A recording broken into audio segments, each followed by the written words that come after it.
I don't know how they did it to go from the masterful films of Matt Reeves into this one and to barely drop in quality.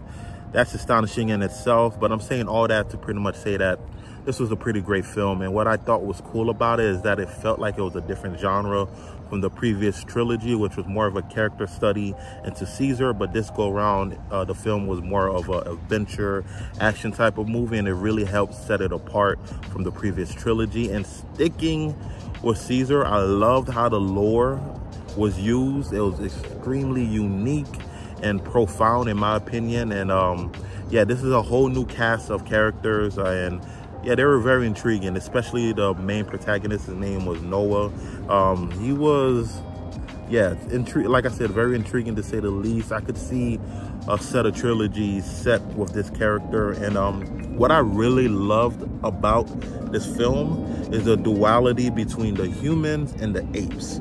This film does a really great job at not holding your hand and pointing you to a particular side, the side of the apes, the side of the humans. It's a very, they play in the gray here, and it pretty much, you know, lets you figure out which side you think is right. And to me, that leads to further like the future of this franchise, because there's so many unique places that you could take it.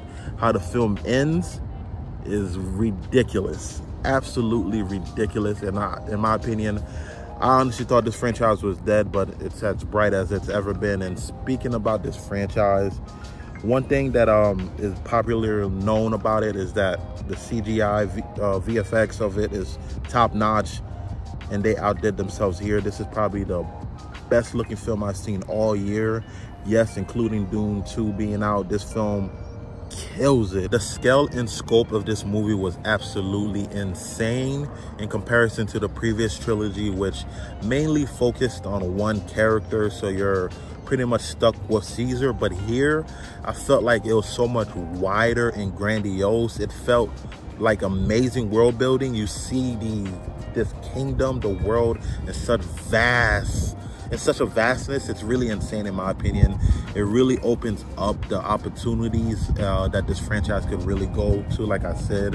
And this one film, which is a little different than I keep comparing it to the previous trilogy, but here they have an antagonist that, in my opinion, some of the best antagonists are the ones that they might not go about it in the best ways, but the end goal is pretty much commendable at the end of the day. And I feel like this Proximy, I believe his name was, character right here, yes, he's the villain, but what he was after, it kind of made sense at the end of the day. But yeah, let me not go too far into that. But yeah, that was my quick reaction to this film, and I definitely dug it.